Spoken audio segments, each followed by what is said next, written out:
好啦，跟住咧就會去到 single bond、double bond 同 triple bond 啦，單鍵、雙鍵同埋三鍵啦。咁 covalent bond 咧係 can be classified according to number of electron pair they have。我哋可以根據咧佢哋有幾多個 bond pair of electrons 咧，就會去描述翻嗰個共價鍵啦 covalent bond 啦。咁譬如有一對嘅話咧，我哋叫 single bond 啦。有兩對嘅叫 double bond 啦，三對叫做 triple bond。OK， 咁我哋畫出嚟嘅時候咧，就跟翻個數目啦。一對一條橫線，兩對兩條橫線啦，三對三條橫線啦。咁通常 covalent bonds 咧都唔會超過三對嘅，即係好少有第四件嘅存在啦，最多都係得三件嘅啫。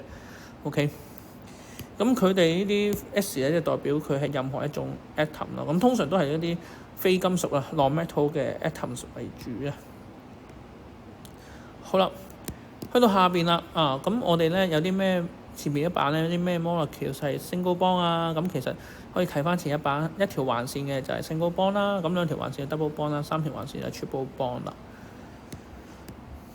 咁下邊呢度咧就講翻其中一個 compound 啦，就叫做 hydrogen cyanide 啦，山 I。OK， 咁山 I 嘅化學式咧就係 HCN 啦。咁我哋畫翻個 structural formula 出嚟之後咧，發現原來咧呢個化合物裏邊有三鍵有單鍵嘅喎，有 triple bond and single bond。OK， 咁係好正常嘅，即係一個化合物裏邊其實會有好多唔同嘅組合啦。OK， 咁最後啦，我哋要知道啦點解山 I 係咁 dangerous 啊，危險咧，就因為佢本身係有毒性嘅。